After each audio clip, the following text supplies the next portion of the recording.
Hello, everybody. It is September 3rd, 2024. Wow. I so wish I could say, oh, the war against evil has been won. Everything is just getting back to normal and everything's going to be swell. But that does not appear to be quite true. So, things are rapidly. Hope you're ready. If you haven't suffered those fabulous consequences yet, hope you're ready, because it's coming. So, Andrew Cruz, Tony Punch, James B. Hi. No, nothing's well. Keep moving, keep going, keep on keeping on. You know what? I am really, it's concerning. It's concerning me how unbelievably tired I am. Anybody else feel the same? Yeah. Something's going on. Breathing in something, I don't know, but wow. How are you guys doing? So Geofactor 3, hello. Hello, Mama Rages. Nice to see you. Louisiana Skywatch, hope you're feeling better after your surgeries. Dude. Oracle 11, hello. Rage Against the Machine. Patricia White, BMCC. Jane Northrup, hi. Justin Wynn, hi. Crazy Pots. And Analog Synth Player and Angelo Sandra. Hi. Hi, everybody. Okay.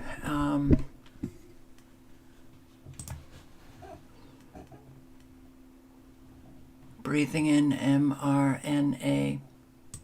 Breathing in nanobots.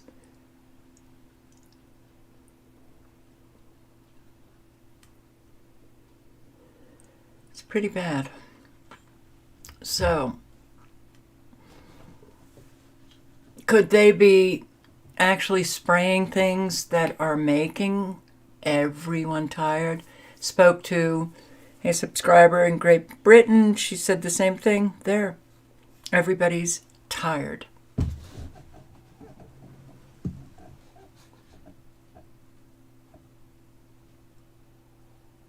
Yeah. Pedro, hi. All right, well, let's look at radar, shall we?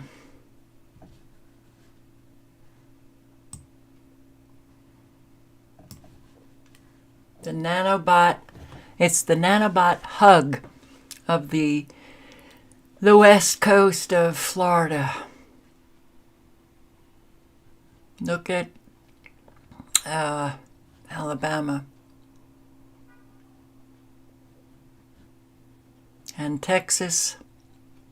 Well, I saw things in the Dallas area, and I was thinking of, is it Miss Blanche? Yes, I believe it's Miss Blanche that was driving to Dallas, and I was thinking, okay, sure hope that things are okay for that drive of hers. But it just seems to rain all the time in Texas. Look at this. Look at this. Southern California, where the land is shifting and people are losing their homes due to the land shifting. And look at this. Is that Doppler radar? The HAARP ring? Well, we've got one, well, I should refresh, but a marine warning, which I'm surprised. So the severe weather warning is a marine warning, St. Mark's, northwest of K Tower in Florida Panhandle. I find it interesting that we're having just a few severe weather warnings. And yet I come upon, videos in the morning and I see what has been taking place. So we had a pretty intense thunderstorm last night and knocked out my computer, and apparently knocked out the elementary school's bell, for recess, for class over. The bell wasn't working. That's weird. But I couldn't get my computer working, and we're talking a split-second power outage. Split. I wasn't even sure if it was a power outage or if I was watching the lightning come through, the window. It was that fast. Didn't lose power. It was just a surge of power, maybe. And I could not get this computer working until this morning. So, even when there isn't, a huge scale of destruction, interruptions, power outages, and just inconvenience, and so let's get into it. I don't have much weather stuff, but I did come across this 15 minutes before going live. Cloud seeding disaster in China. For all these weather channels now that are showing the disasters, the destruction from weather all over the world, alerts on is, for me, the first to mention weather modification. So I may play more than just the few minutes because, wow, look at what took place in China. In recent years, China has been at the forefront of weather modification technology, and on September 2nd, 2024, the country once again demonstrated its ability to control the elements. Amid a punishing heat wave that had gripped Chongqing since late August, authorities launched a massive cloud seeding operation in an effort to bring much-needed rain to the region.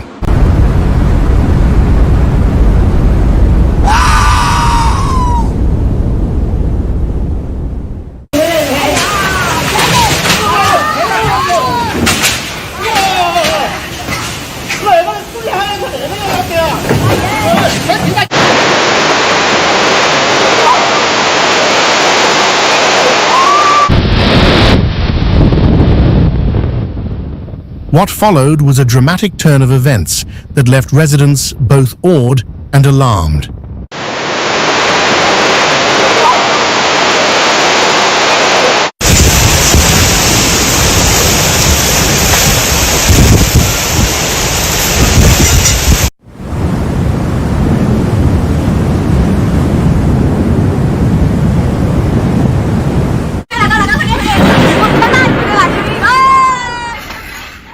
Chongqing faced a relentless heat wave, with temperatures soaring daily.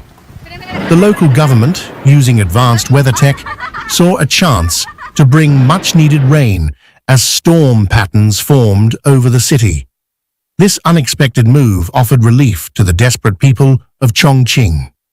Cloud seeding is a technique used in China to make rain.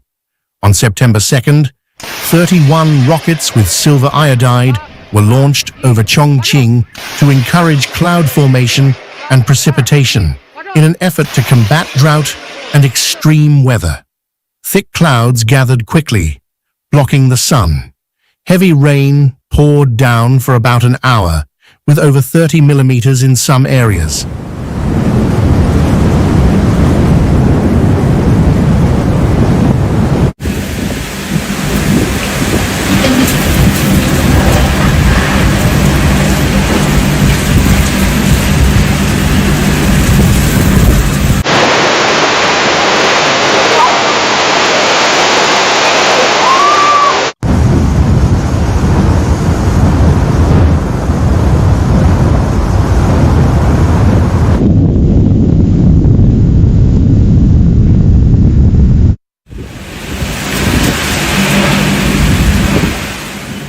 The sky darkened rapidly after silver iodide was released, leading to the extraordinary downpour in Chongqing. The sudden and intense weather shift brought with it powerful winds that wreaked havoc across several districts in Chongqing.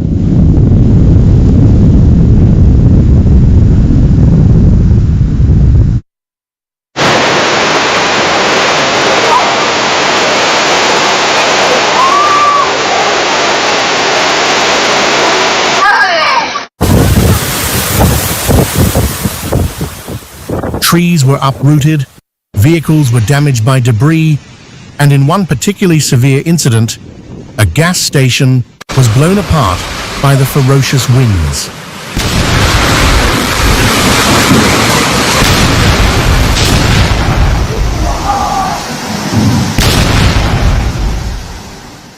The damage extended to homes as well, with residents reporting that entire windows were ripped out of their frames by the storm.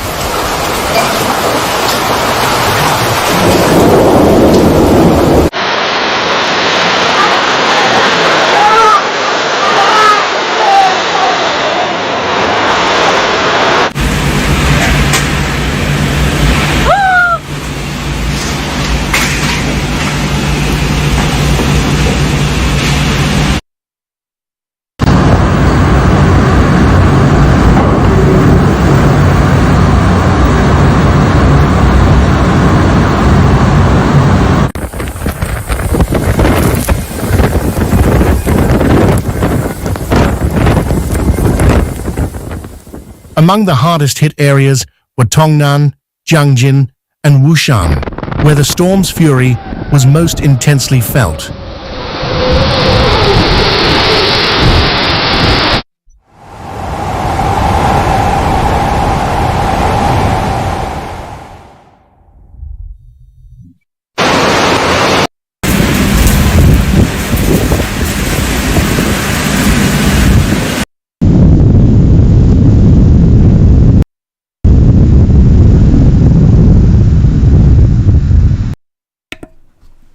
Silver iodide, really? I would say that there was more than silver iodide being used. That silver iodide, it's become almost obsolete for making the rain, and we know that. But at least Alerts On is mentioning weather modification. So, millions of gallons of wastewater have poured into the Manatee River in Tampa Bay. It's, all waterways are just being so destroyed. And everything is. The problem started during Hurricane Debbie.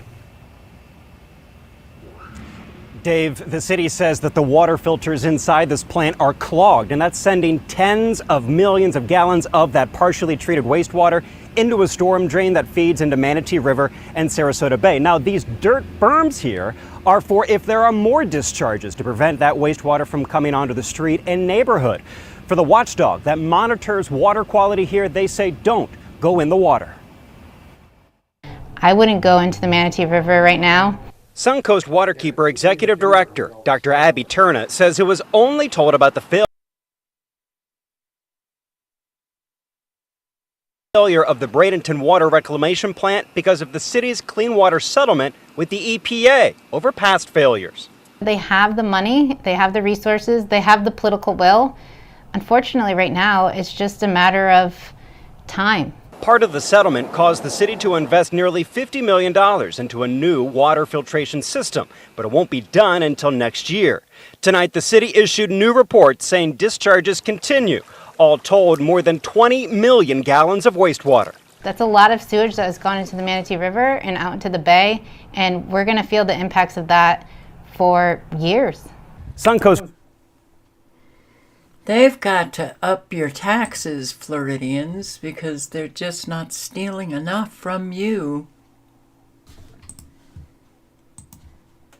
Florida homeowners dropping their insurance as premiums nearly triple national averages. Has skyrocketing property insurance costs given you pause? It has some going bare, choosing to go without it altogether. According to a Florida Tax Watch report today, Florida's average annual premium nearly triples the national average, and those rates are even higher here in South Florida. We've seen them. CBS News' Miami's Joe Gorcho finds locals looking to break up with insurance for good.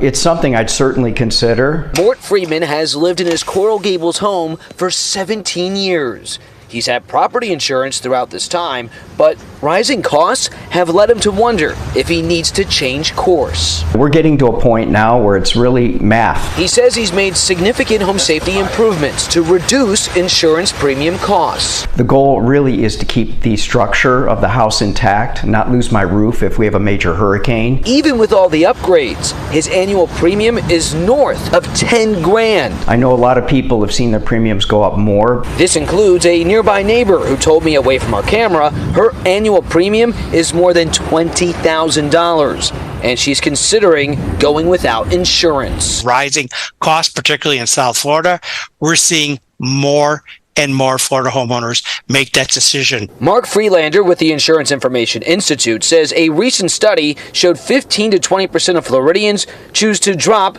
their insurance. Realistically, most homeowners can't afford to pay for a catastrophic loss of their property out of pocket. He advises staying insured even with the higher insurance costs in South Florida, where rates are well above the averages. In fact, sometimes 2 to 3 times what we're seeing in other parts of the state. Freelander believes the big issue is that properties by the coast or at higher risk of severe weather, like in South Florida, tend to have more surplus line insurers, companies that write high-risk policies. Those surplus lines insurers, they don't have to follow the same regulations as the standard insurers, meaning they don't have to get their rates approved. Freelander says this year, 8 new companies entered the market, 9 companies filed for rate decreases, and 10 requested to stay the same.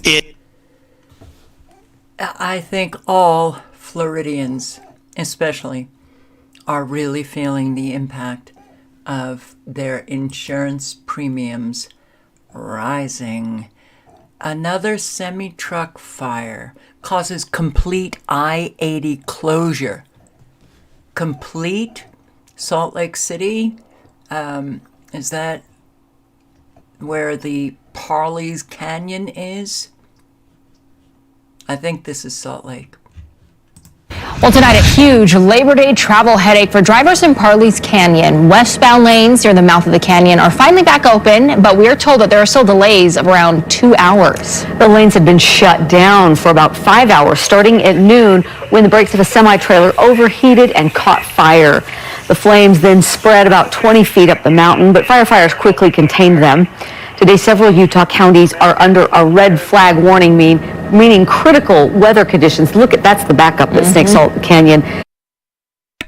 What is going on? So many trucks just, catching on fire.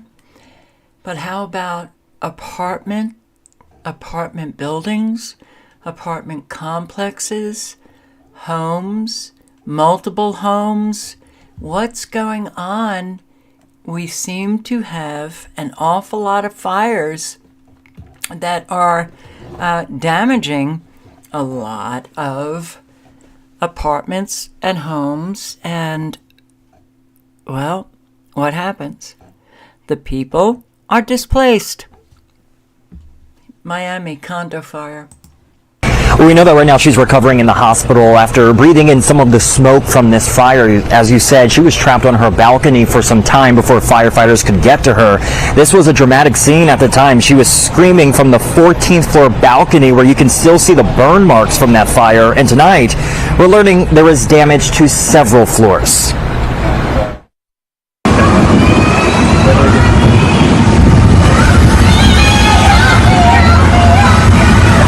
A dramatic fire scene as a woman is heard screaming for help from her balcony at the Sunset Harbor Miami Beach high-rise condominium.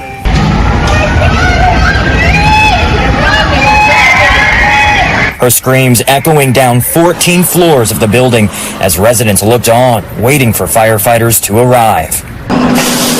Several fire engines arriving just after 10 a.m.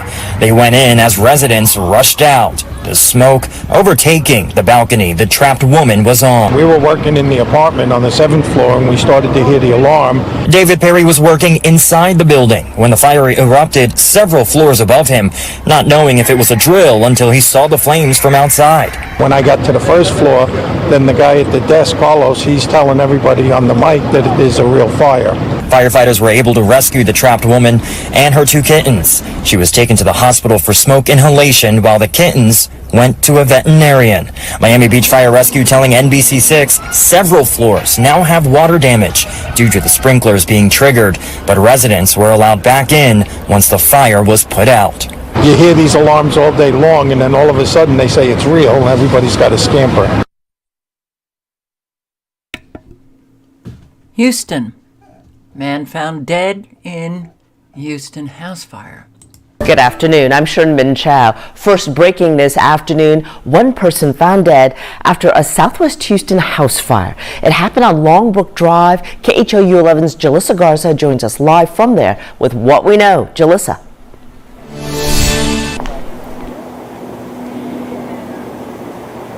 Hey there, Shernmin. Fire officials wrapped up here, leaving about 15 minutes ago, but take a look at the damage left behind. Neighbors tell us that this morning they woke up to hearing screams, eventually sirens. Many say they were shocked when they stepped outside and saw their neighbor's home on fire. I started hearing screaming. At first I thought I was having a nightmare. A frightening morning for folks like Gilbert Benitez, who live on Longbrook Drive, where a home caught fire early Tuesday morning. And the first thing I saw was a neighbor. He was like running around trying to find a hose because he trying to fight the fire himself. That person he saw is Brett Gross, who says he's lived at the home for about a month and was inside when the fire started. I was trying to fight the fire. It was on the porch. Also inside the home when the fire sparked, Lynn Vonderheide, who says she's lived here for 15 years. Everything was normal. I was separating laundry and I see smoke coming from my vent. Lynn and Brett thought the fire was in the attic, but it wasn't. When we came around front, that's when we saw the flames. Houston firefighters put the fire out, but one person was found dead inside. Lynn says it was her friend Brett. But we knew Brett was in the room adjacent to mine, and we couldn't get the door open. I guess something had fallen in front of it. Lynn says Brett moved in several months ago. He was very kind. As she mourns the loss of her friend, she has this message for others. I can only tell you, if you see smoke in your house, get out. That was her friend? Boy. I guess I am too sensitive. Too sensitive. Fire tears through apartment building in Nanuet, Rockland County, New York. We begin here at 6 with some other breaking news of another fire, this one happening in Rockland County. A smoldering shell is all that is left of an apartment building after a fire tore through it this afternoon.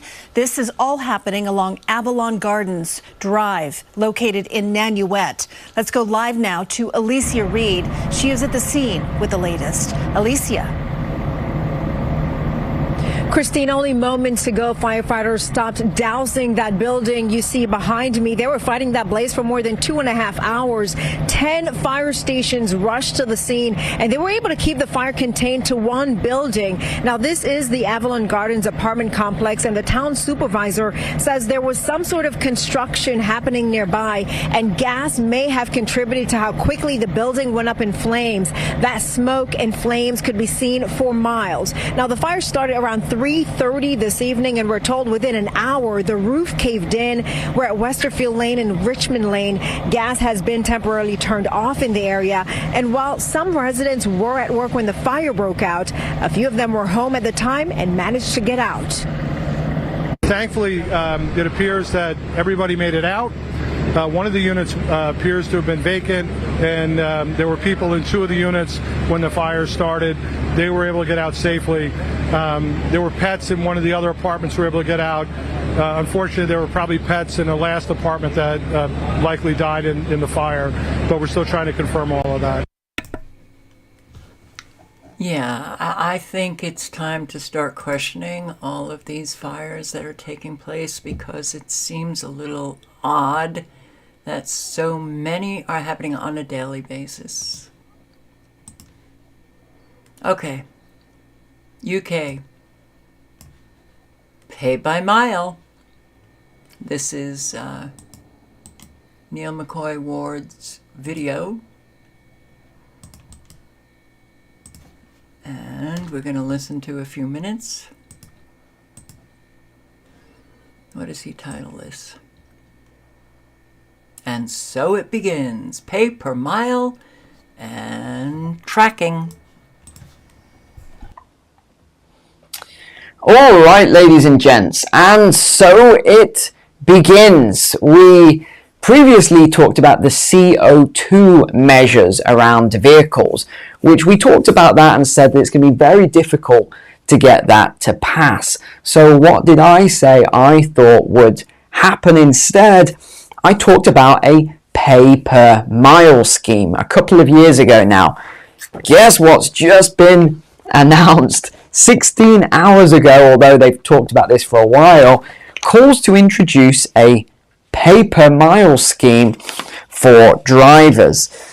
No surprise whatsoever, and we've got to get into, I mean, I've really excelled myself today, I think, with the research. I'm going to move on my highlighters and stuff.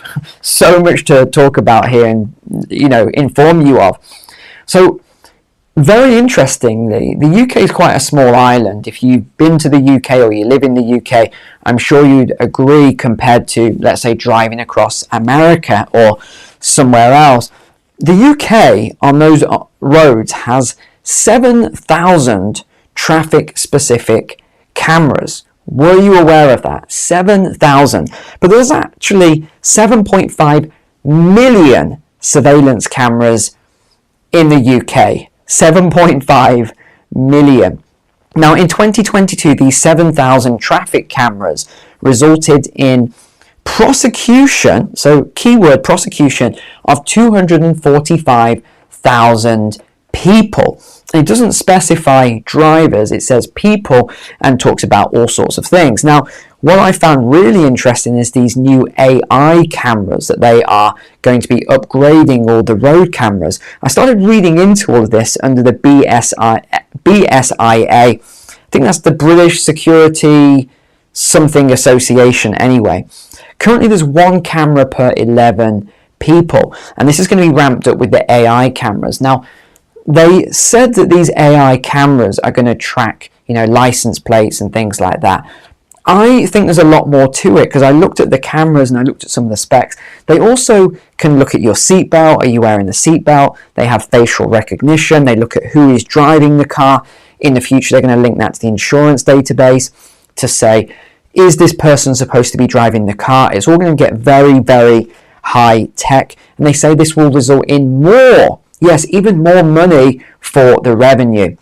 And I think this is how all of this is really developed.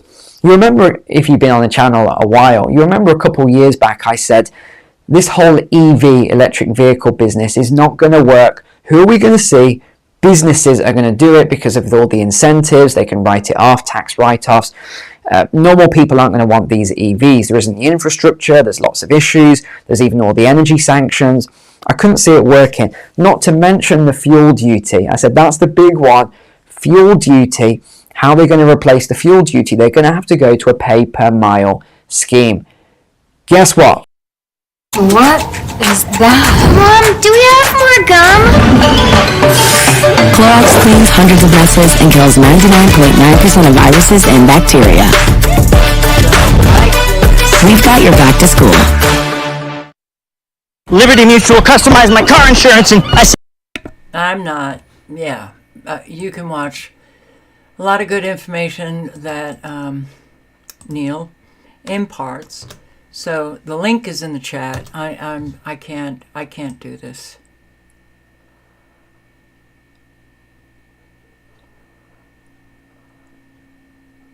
I really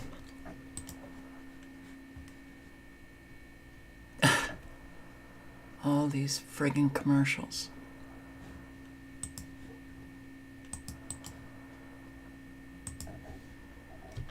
Yeah, I can't. Sorry. But, you know, the commercials that I could see that YouTube was trying to inject into videos, they were having a hard time doing it. And now, this is what I have to suffer. I can't. Gotta get off YouTube. This is just a crap site. New Zealand nearly triples levy on international tourists. Visiting New Zealand just got more expensive. The government announced Tuesday it will nearly triple entry fees for tourists to 100 New Zealand dollars or $62.20 US.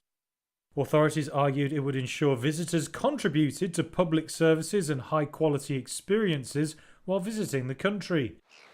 Matt Ducey is the New Zealand Minister for Tourism and Hospitality. What we want to do is shift some of the costs from the taxpayer to the visitor, and ultimately what we want to do is grow tourism. We've got an ambitious target to double our exports as a country over the next 10 years. Tourism is our second biggest export earner. The move hasn't gone down well with the holiday sector. New Zealand's Tourism Industry Association fears the fee will put visitors off while it recovers from the hit it took during the pandemic. Gavin Oliver is Managing Director of EcoZip Adventures. I think we're saddened by it. It went to consultation. There were a number of levels were proposed, $50, $70 and $100, and we advocated for 50. We felt there should be an increase, but this is a very, very significant increase at a time when the tourism sector is struggling to recover post-COVID. That we're all, you know, global citizens now, okay? So why shouldn't people who are traveling to New Zealand for a vacation also pay for their roads and upkeep of, you know, their infrastructure? We're all global citizens. Now, I just don't know. I don't, you know, all right. I don't even know what to say. It's frightening to see how stupid Americans are. It's really frightening on both sides. But this one, okay.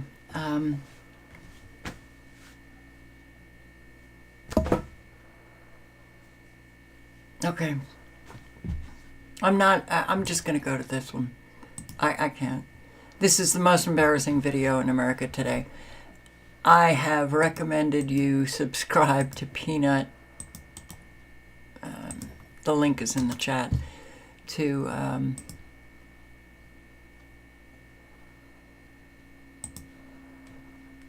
Peanut Hawk. It is embarrassing. You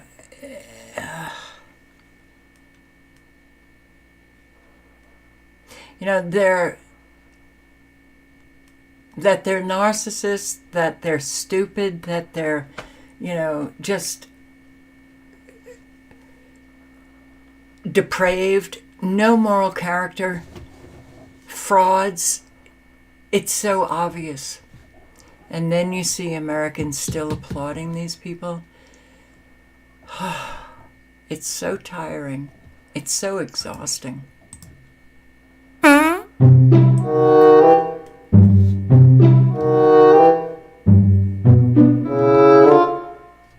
You know, the one thing about all of us is we like hard work. Hard work is good work. Hard work is good work. The thing that we like about hard work is we have fun doing hard work.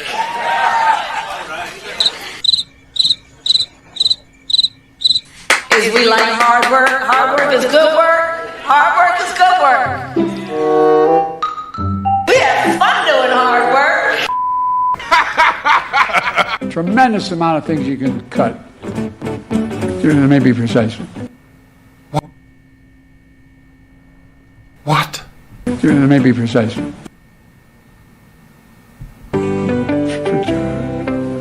No, I had enough of... Tremendous amount of things you can do, not cut. He said, I will, and the bottom line is, he's still at it. Somebody get him off the stage.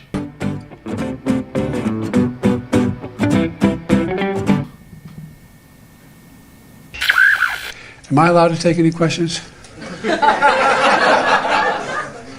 Anybody here is staff? Stop you and the cars. Thank you, press. This is the president asking for permission. I can't believe it. Am I allowed to take any questions?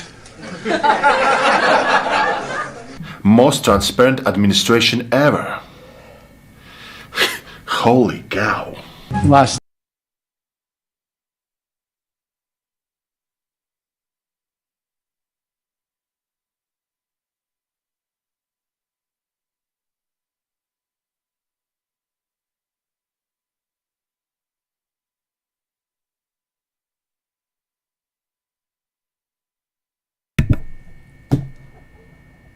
My mic.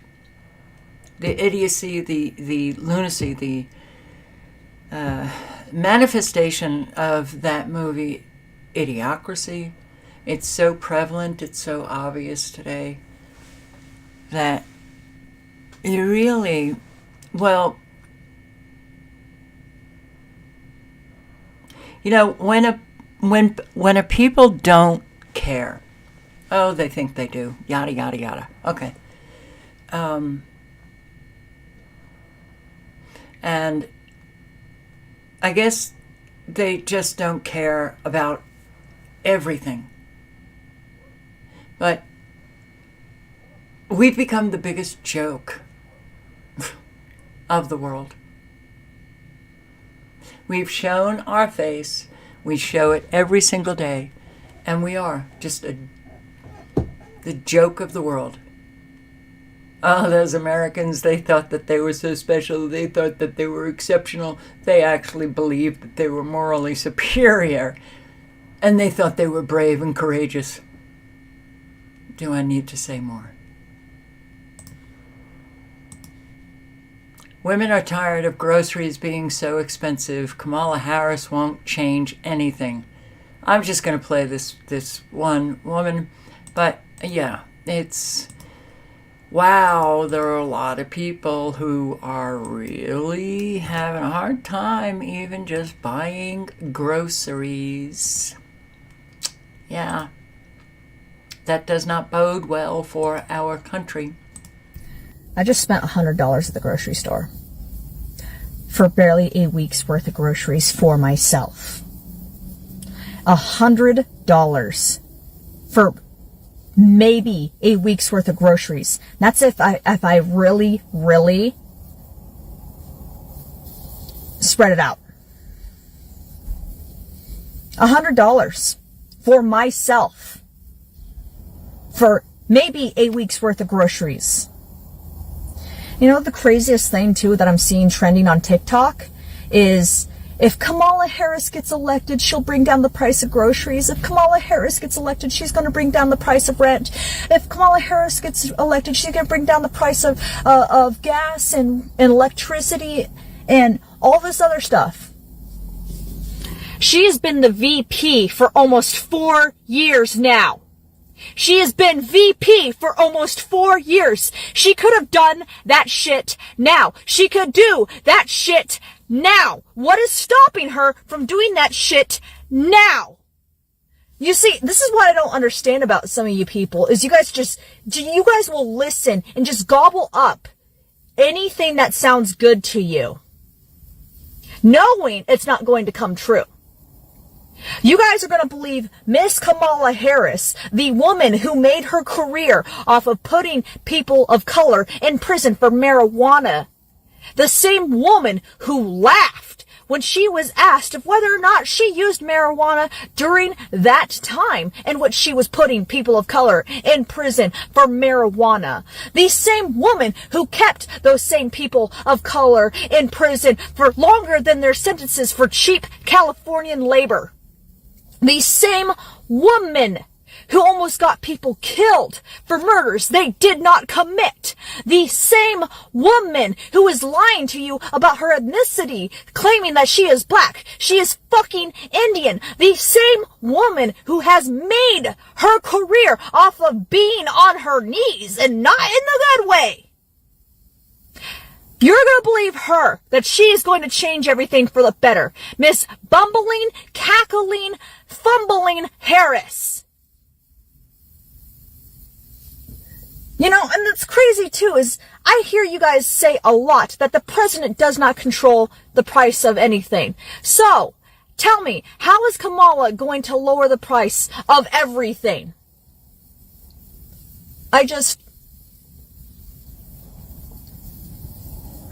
That's my rant of the day. Hey, sister soul, sister soul, sister, hey, sister. You remember that song in the 70s? Yeah, okay. So we've got a problem. Okay, violent, illegal alien gangs taking over American cities. This is Dallas.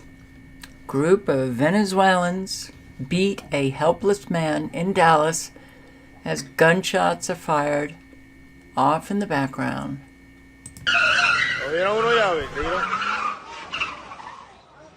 Uno allá, este con la pistola. El de la pistola este, ¿no? El de raya, el de raya. Marico, está dado duro, marico. Otro con la pistola. Con la pistola para el aire, para más nadie. El de negro, el de negro. ¿Por qué no lo mata, pues? ¿Por qué no lo mata? ¿Lo dieron uno llave? Pretty, huh? That was Dallas. How about Connecticut law enforcement are now being warned about the violent Venezuelan gang Tren de Aragua. This is the gang who took over the apartment buildings in Colorado. Police reports already confirm their presence in 11 states, estimated around 1,000 members in our country illegally. Okay, get on it. Get on it, law enforcement. If you feel threatened, call local law enforcement. Remain vigilant, especially while in uniform. My God. Well, it's not going to get any better. A group of 32 armed Venezuelans took over an apartment building in Chicago. The audio of the 911 dispatch call.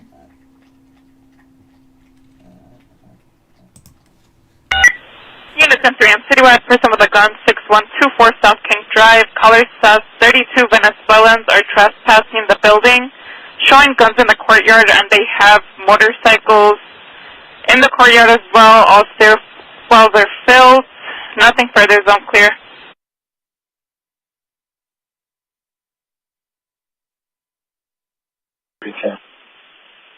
Hey, I'm sorry, are you headed over to the ShotSpotter or to the 6124 on King for the migrants? On King Drive. Alright, 10-4. There's another available unit, arrive at 310. We had multiple calls. Person with the gun, 6124 South King. Also came over to disturbance, large gathering. Said to be 32 Venezuelans trespassing in the building property, showing guns in the courtyard. They have motorcycles in the courtway, all stairwells filled. And nothing further. Unit 10-3, I'm citywide person with a gun, 6124 South King Drive. Caller says 32 Venezuelans are trespassing the building, showing guns in the courtyard, and they have motorcycles in the courtyard as well. All while they're filled, nothing further is unclear.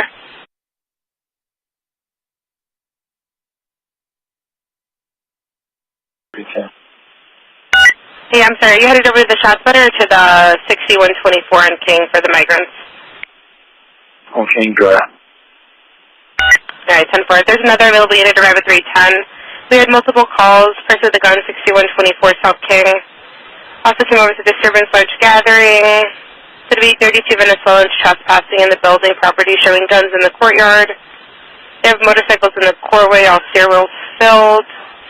And nothing further.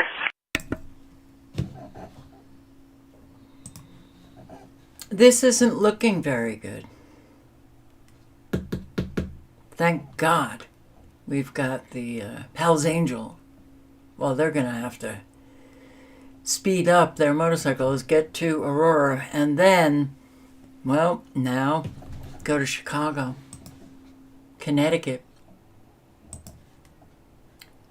Aurora, Colorado. This truck was shot up in the middle of the night in a random drive-by attack.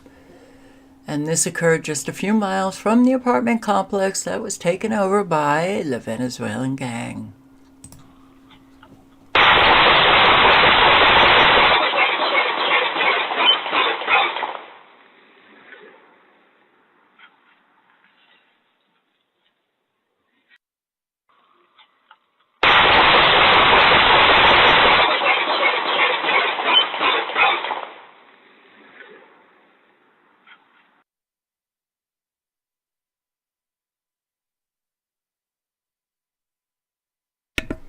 Shoot 'em up.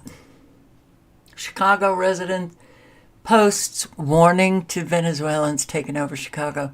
This ain't Colorado. Okay.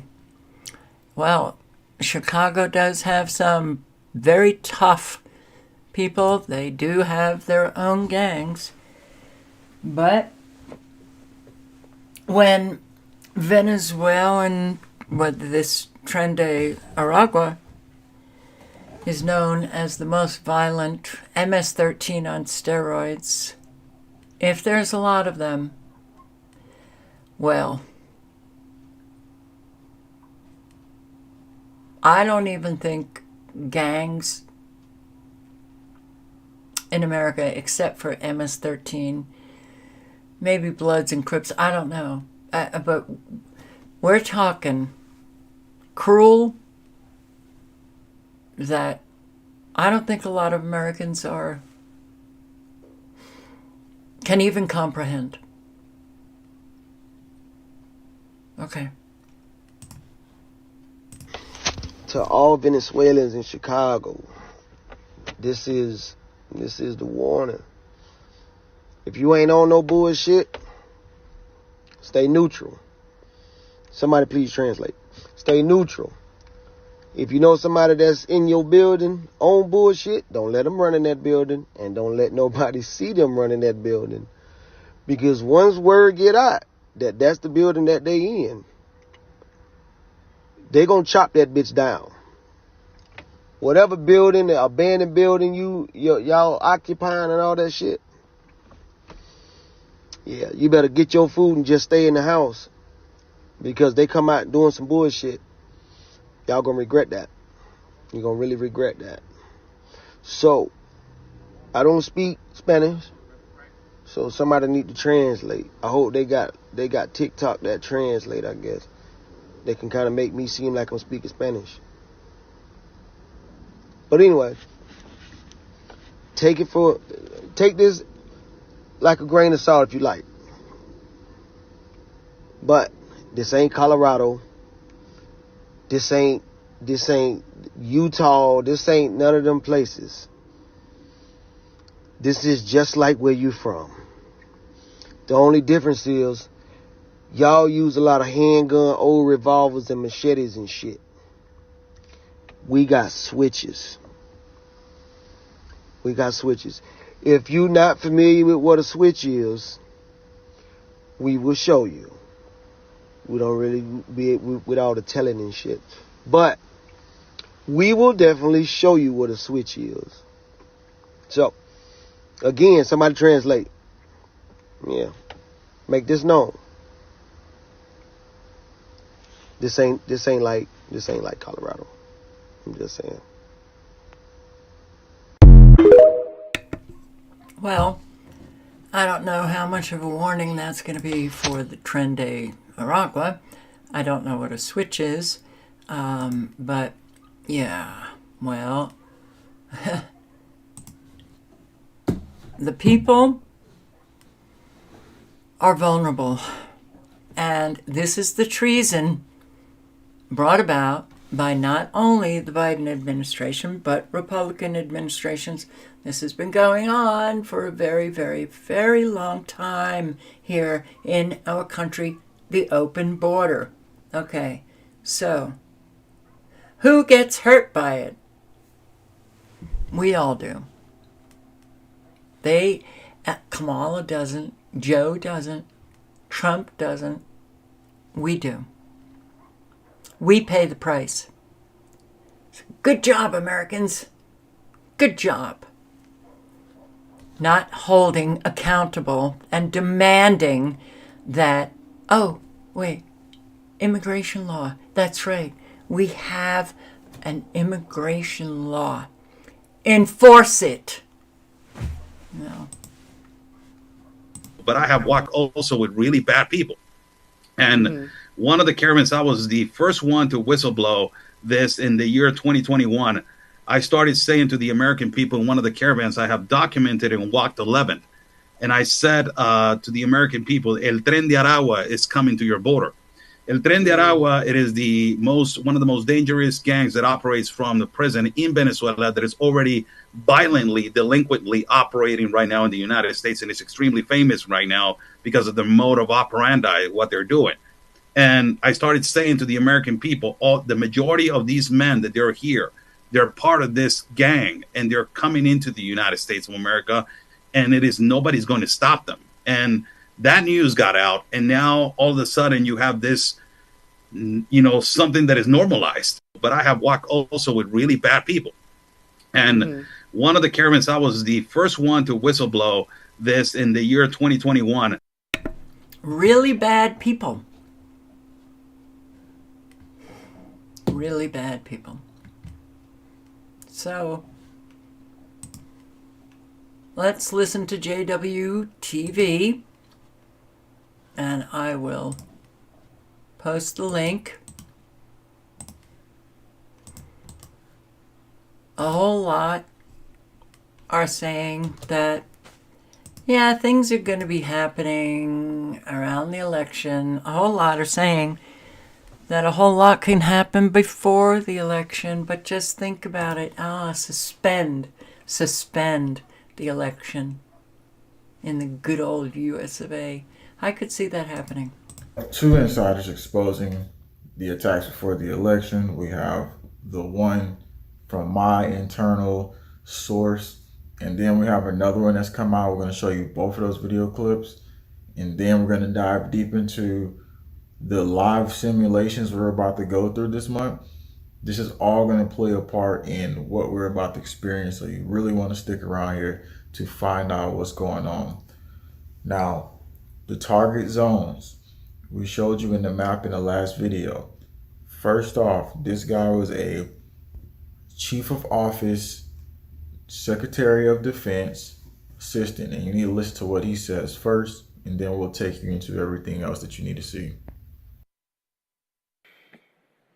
How vulnerable is it to outside attacks? Big.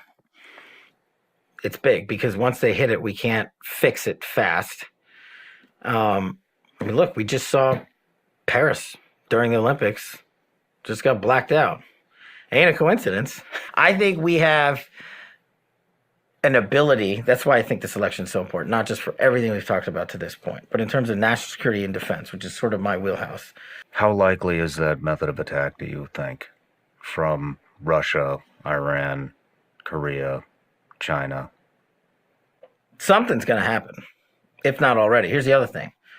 The intel community right now is playing catch up on half these attacks because, again, it wasn't a priority to preemptively detect them and thwart the attack. And so not only playing catch up, not only is it a deprioritization of intelligence collection and enforcement, you also don't have a will in DC to fix and upgrade any of this stuff. So I've always said they're gonna come at us in some fashion during this election cycle. I don't know exactly what that's gonna look like or if we're gonna know right away.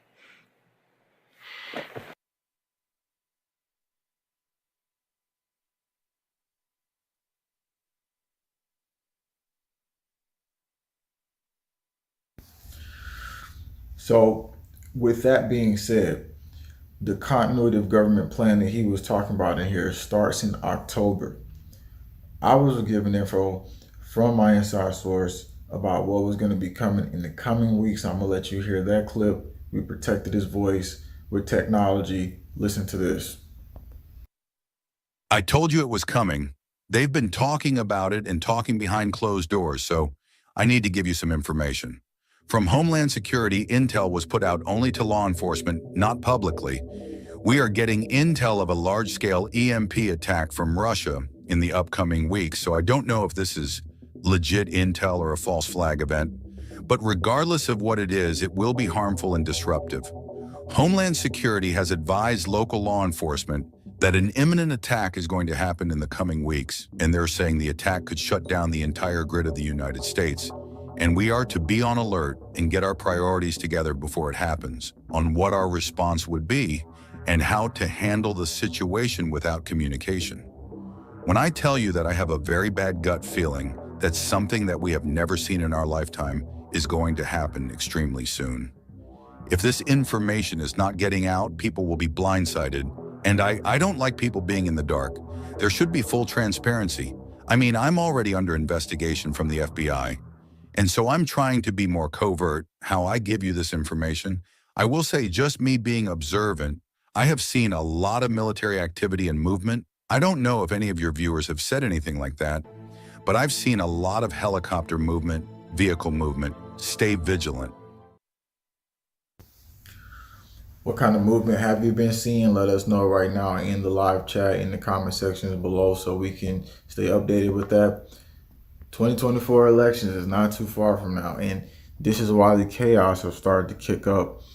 But don't forget, this month, Cyber Polygon, September 10th through 11th, we're about to go through a live drill where they say they're going to simulate attacks on technology companies, and this is the WEF, World Economic Forum. So the word has been given, and I'm going to tell you a little bit more inside intel.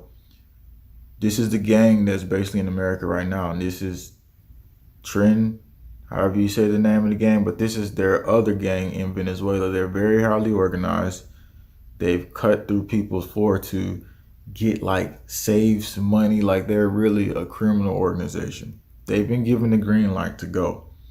We're going to talk about what's next, though, what the other potential moves is, because they moved something across the border. And when they moved something across the border, it was before this whole grid scenario and before things would go down. We're also going to give you more video inside of what's going on in Denver. Mass gangs wielding guns in Denver suburbs. No arrests have been made. It's basically lawless out there. Check this out. Now let's go into it.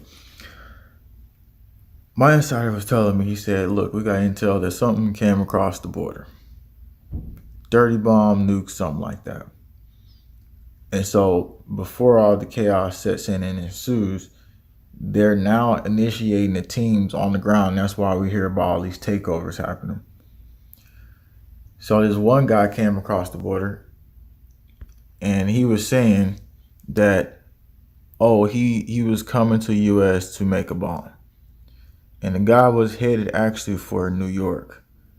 And he was an illegal immigrant. He supposedly got caught by DHS, but you know, if he said that and they put the story out, that's only because they was given the green light to get ready for that to happen. So, like we said, they did get something across. And here's other videos too as well. Received this from a follower in Aurora. His truck was shot up in the middle of the night by a random drive-by attack. This occurred just a few miles from the apartment complex that was taken over by a violent Venezuelan gang. Crime in the city has skyrocketed. Check it out. Right there, card. All right, the link is in the chat. Information that, might motivate someone. Then if they don't have protection, maybe they'll go and get some. Maybe it will motivate some people to create community. Hey, maybe it would motivate people to maybe, how about men especially, in their communities to organize with their male neighbors, sit down and create some kind of community watch? Maybe? No. Yeah. It's America. Okay. The censorship is going to get intense. All right? We know it. It's already, it's already making an awful lot of dents, a whole lot of shadow banned, and countries deciding, well, we're going to go offline. What does it mean? Okay, so you're not in Brazil, but it means an awful lot for Brazilians who cannot access Twitter. It's kind of like France a couple of years ago. No more Rumble for the French. Now, I don't know if that's still the case, but listen to this. To comply with local laws. Woo! Listen to this, guys. One of the world's most popular social networks, X, has gone offline in Brazil, the country with the 5th largest digital population, after Elon Musk's refusal to comply with local laws meant it was blocked by the Supreme Court. Millions of Brazilian X users found themselves unable to access the network on Saturday morning as internet providers and mobile phone companies began to enforce the ban. Now, it was just, I want to say maybe late last year or very early this year. I believe it was late last year that I told you about the censorship in Brazil of the platform Rumble. So Brazil had decided not to feature Rumble in Brazil. Now, obviously, there is one particular journalist that is in Brazil and does have a Rumble platform, and that is Glenn Greenwald. So what happens when rules like this are enforced? And some of you may be wondering, well, how is Glenn Greenwald still doing his Rumble show? Because Glenn is using a VPN, and we'll get into that a little bit later. When The Guardian tried to access the network on its computer and mobile phone, it received a message reading, "Seems like you lost connectivity. We'll keep retrying." Large number of Brazilians sought shelter on the rival network Blue Sky, which reported that it had gained 500,000 users in the past 2 days. "Welcome to Blue Sky," the company posted to its new adherents in Portuguese. Blue Sky's new members include Felipe Neto, one of Brazil's top social media influencers with more than 17 million followers. Don't forget, when you go to another country, you're obliged to follow its legislation, even if you disagree with it. So that came from Nico there. The banning of X, which has more than 22 million users in Brazil, is the climax of politically charged month-long arm wrestle between the country's top court and the right-wing tech billionaire. Now, they are referring to Alexandre de Moraes here, the influential Supreme Court judge. He's responsible for the ban, had been spearheading an attempt to force X to purge anti-democratic far-right voices in the wake of January 2023 uprising in capital Brasilia, carried out by supporters of the former far-right president Bolsonaro. So here's a little bit here. Okay, so yeah, she also, let's just listen to a few minutes of Glenn talking about this as well.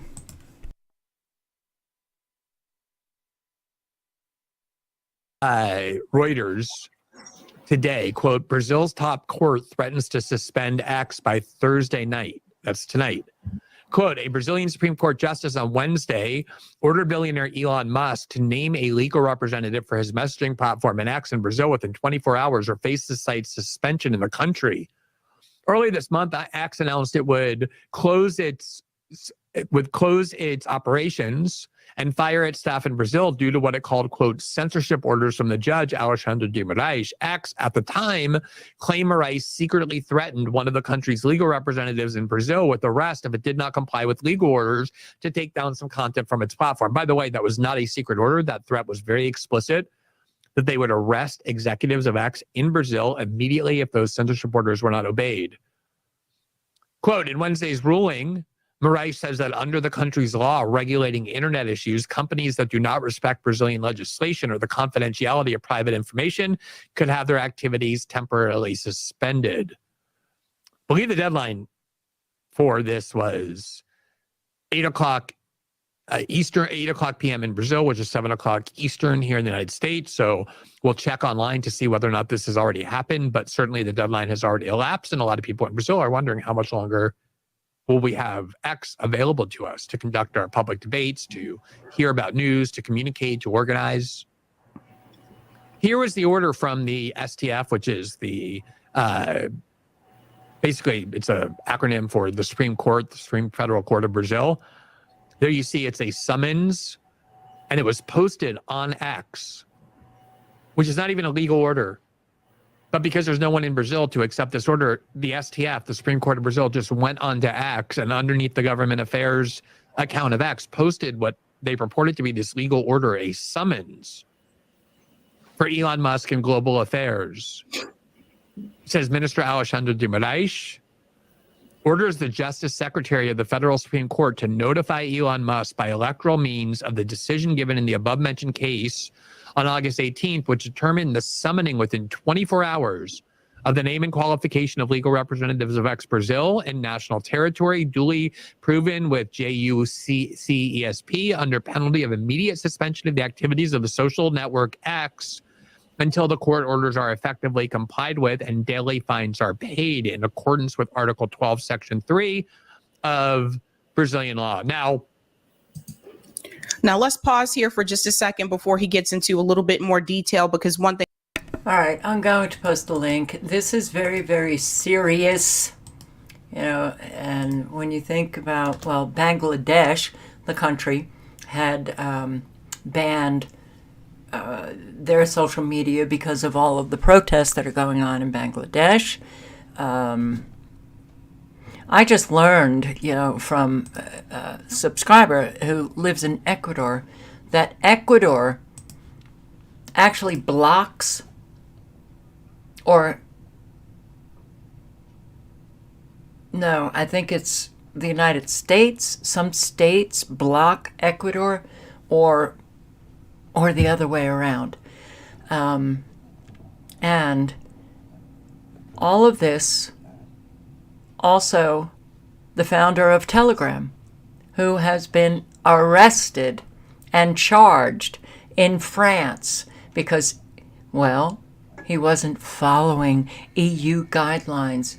Do you understand what that means for all of us? Are you not getting this? Okay, so more and more and more are they shutting down social media. They might open it up again, but they'll shut it down again. We're getting normalized, okay? This is just normal now. And Tony Punch, okay, the comment is no longer there, but you say that the Cyber Polygon is coming in October. Was it October? But soon. Why do you say that?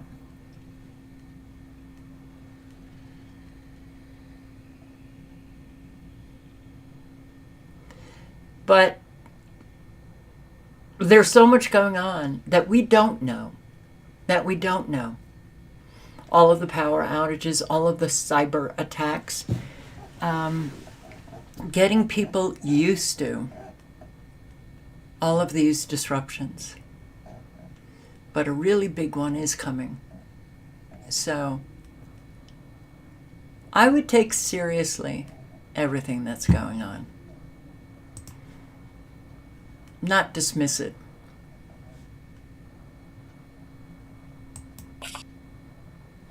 So, here. I'm going to play this out I really like Dr. DeHaan. The link is in the chat. And I don't know of any other doctor who tells the truth quite like this doctor. And welcome to another video. Why doctors and the entire Western medical paradigm are dangerous. Yes, dangerous.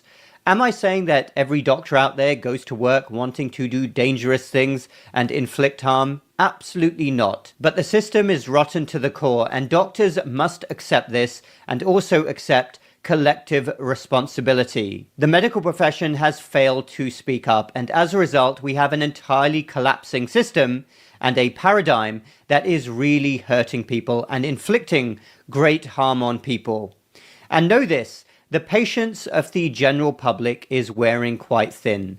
Millions of people out there can see what's happening with their own eyes.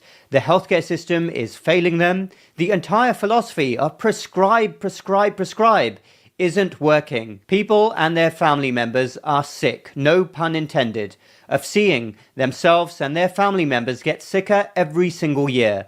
More and more drugs being prescribed, and things are not getting better. It's more difficult to actually see a doctor and talk about health and well-being. That doesn't happen. It's all about more and more drugs. And I look any member of the medical establishment who is in a leadership position right now directly in the eyes, because we have the wrong leaders in healthcare and medicine. They are instilled in their positions as puppets. Know this. A great uprising is occurring, and your time is limited. Your days are numbered. I know that you're usually more concerned about your business relationships and doing the right thing at the altar of Big Pharma. And know that not only is your time limited, but your day of judgment is also coming, because millions of people are waking up all across the Western world.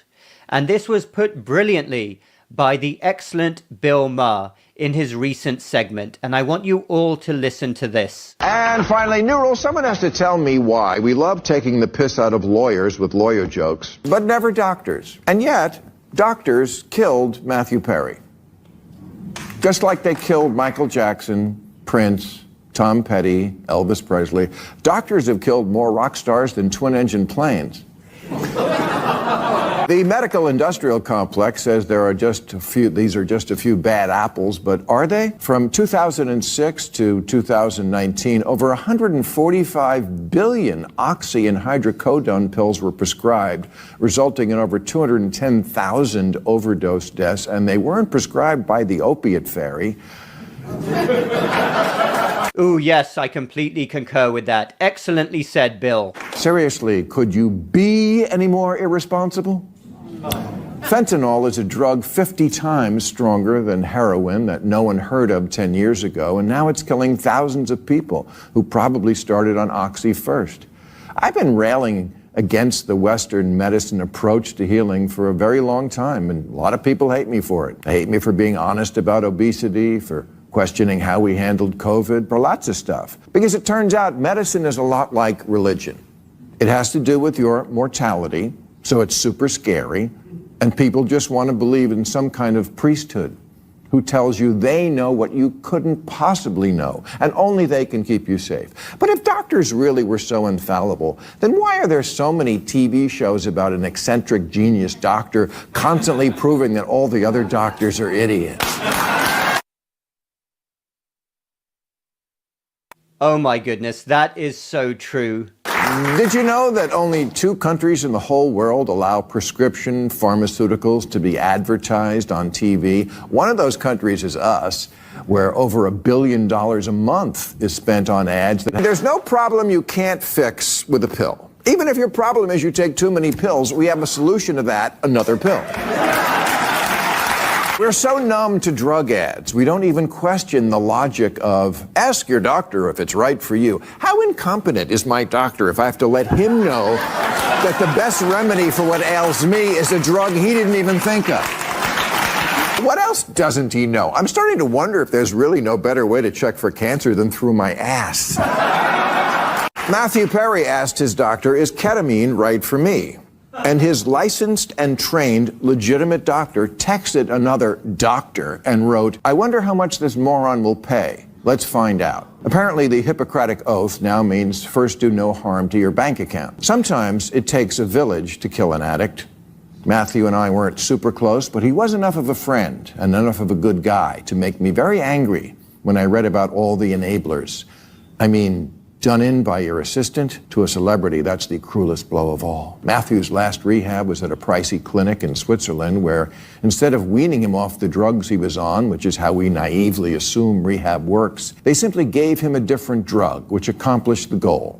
If the goal was getting Matthew Perry addicted to a new drug. It's like if he had stopped by the firehouse and they set him on fire. I'm not a doctor. Again, just a comedian who couldn't possibly know what they know. But here's the thought. If the world's single most famous living drug addict, the one who had just written a book with the phrase, "the big terrible thing" in the title, the guy who more than anyone on earth came pre-advertised to be weak to the allure of drugs, if that guy comes to you for help, maybe don't give him more drugs. Very well said, sir. Keep on going. Ketamine clinics are now a growth industry. There's over 500 just in America. It's what always happens with Western medicine. The insistence on pretending that their respectable drugs aren't the same as street drugs. But they are. One is paid by insurance and gets you into rehab. One isn't and you go to jail. But Oxy is heroin, Adderall is meth, and Ritalin is cocaine for kids. Ketamine was an illegal club drug in the 70s, but then it got approved as an anesthetic by the FDA, the same folks who brought you the opioid crisis. What could go wrong? Music to this doctor's ears. Excellently said. There was a hit song in the 80s called "I Want a New Drug." Who doesn't? Life can be tough. People have been arguing forever about what the real gateway drug is. It's whatever is the first one you do. Beer, pot, or with kids today, the pharmaceutical shit their own parents and teachers put them on. Parents, teachers, and doctors. Drugs, alcohol, cigarettes, food that tastes great but slowly kills you. Everybody needs to know going in that when it comes to resisting anything that makes a profit in America, you're on your own. Now there are companies like MindBloom, which prescribe ketamine after a virtual appointment with one of their doctors, and they had advertised right on Reddit and TikTok. It's an at-home ketamine therapy, which, yes, that's a psychedelic medicine. You have your journal, you have a sleep mask, your blood pressure monitor. Here is your prescribed medication. Sleep mask, horse tranquilizer, same diff. It's all in the kit. This is the exciting new frontier in American medicine. Doctors prescribing dangerous substances to patients they've never met over Zoom. It all makes me kind of nostalgic for the days when your drug dealer was someone you actually knew. So go, Bill Maher. You are spot on there. You spoke more truth in those few minutes than our medical authorities, especially those three-letter agencies, have spoken in the last 20 years. And there is really going to be a sea change. I can feel it.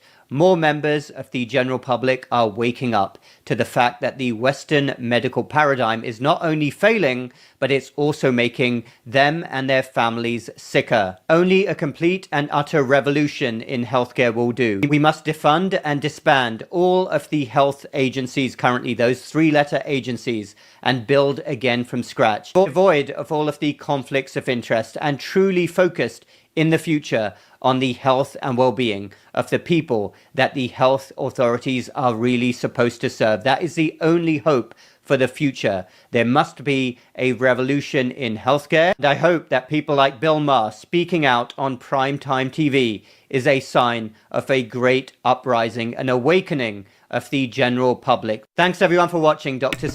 Well, I can't say, Dr. Dan, that there's any uprising or revolution is going to come, because we're talking about the American people who are either just making jokes of everything, or they're just so focused on who is delivering the information rather than actually listening to the information that they're delivering. And so many people have been utterly destroyed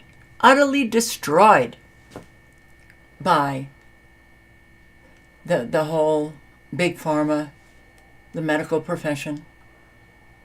And didn't COVID wake us up to the fact that something's very, very wrong? How about those psychiatric medications that were literally destroying people and still destroying people? No, nobody really cared about that. On and on and on and on. This has been going on, for decades and decades, only getting worse. And I think a lot of Americans just like their pills. They love them. I don't care. Just give me my pill. And if that's not the solution, add another pill. Or raise the dose.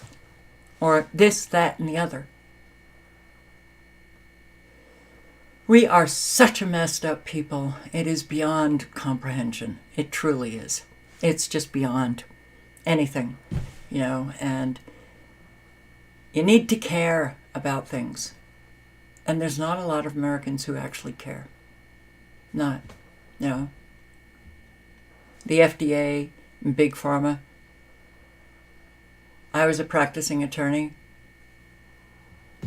Stroke. A whole lot of medical issues when I had none previously, none before going on medications, none, except for exhaustion. Then I'm diagnosed with fibromyalgia and chronic fatigue and stroke and ending my practice, and voila, with nothing. But I will tell you this. When I have spoken my experience, I haven't gotten the sense that anyone really cared. They wanted me to shut up and just move on. And a whole lot were on medications themselves. A whole lot just didn't believe it. You could tell when people believe or not. So millions of Americans are suffering, and they have no one to talk to because Americans are that messed up. So you just carry on until you just can't carry on anymore. That's a way of Americans killing off Americans.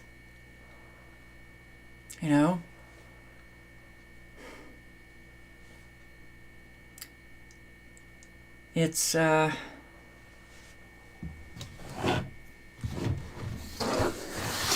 don't care who speaks the truth. The truth needs to be spoken. No, fibromyalgia is no joke. Chronic fatigue is no joke. Having cognitive problems is no joke. So, yeah, it's sorry, but we truly are exceptional in a bad way. So, this was sent to me by Mama Rages, and I think they were discussing this in the chat. Nicotine destroys nanotech.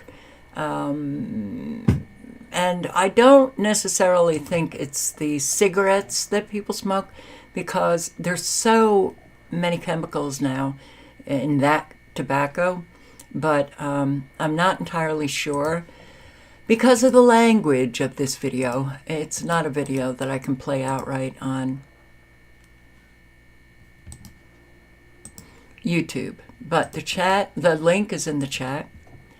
And it's only a 3.5 minute video. Yeah, 49 seconds. Nicotine destroys nanotech. You can now see that the nanotech is totally destroyed by the nicotine mixture. Dr. Brian Ardis stated that nicotine was the very thing that could destroy nanotechnology. Rafa has confirmed exactly that. Please share this video everywhere.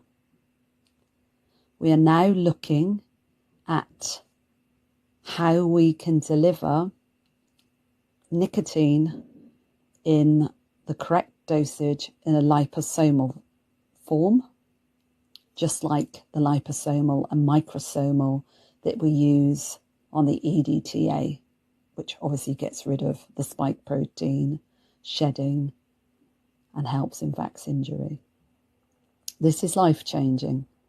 So to confirm again, what you're seeing here is nicotine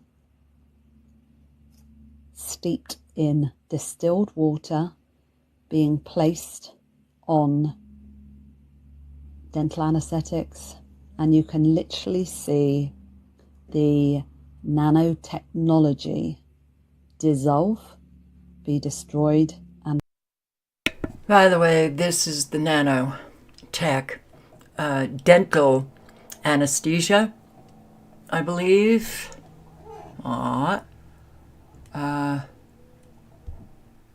These are the self-assembly nanotech found inside. Yes.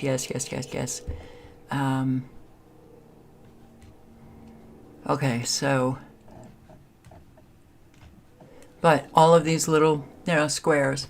This was magnified like 100 times, and there it is. And they self-assemble, and they come together, and they build their little constructs within our own body. We've got them going on. And yes, they respond to electromagnetic frequencies, external frequencies. So, yeah, things are not very good. Okay, guys.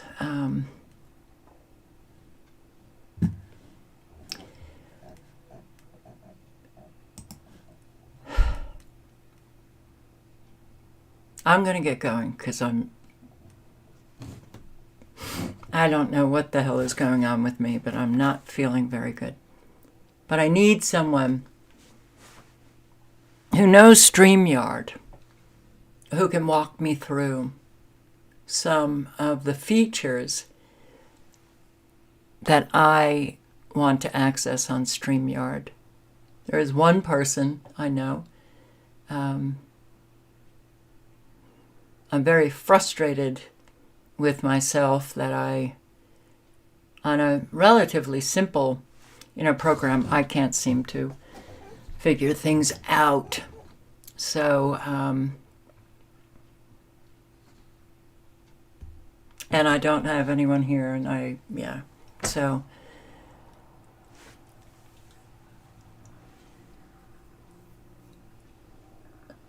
Yeah. And I can't, I saw somebody leave a comment about how fall, autumn is coming, because he said something about yesterday the temperature was 70, now it's 50. I'm sitting in here sweating, okay? And last week, morning after morning after morning, it was like 39 degrees. Well, that definitely changed. Now it's hot again. So it's very... I think all of these changes and the temperatures, getting cold, and now you're hot again, it breaks down your immune system. It's not good. It's really not good. So,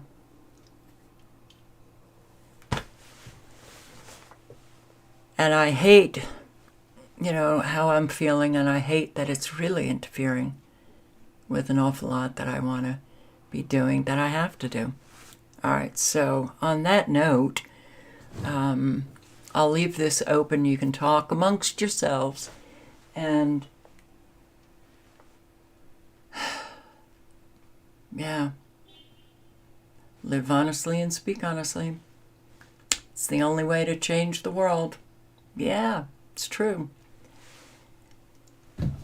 Be trustworthy. Help those in your community. A lot of people are really suffering. And if we had community, it could lessen their suffering a whole lot. By giving, by helping out. No, there's no way to possibly, no way to stop, what's all of these agendas. But it's your choice whether or not you help those, especially those that you know are suffering. That's your choice. That's within your control,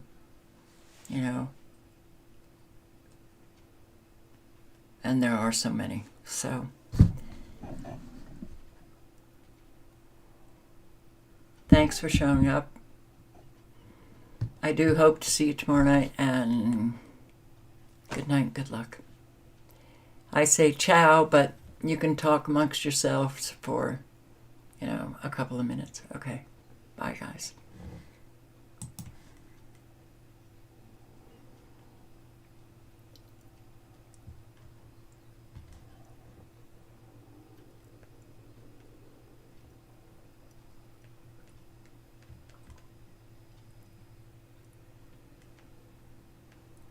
Oh.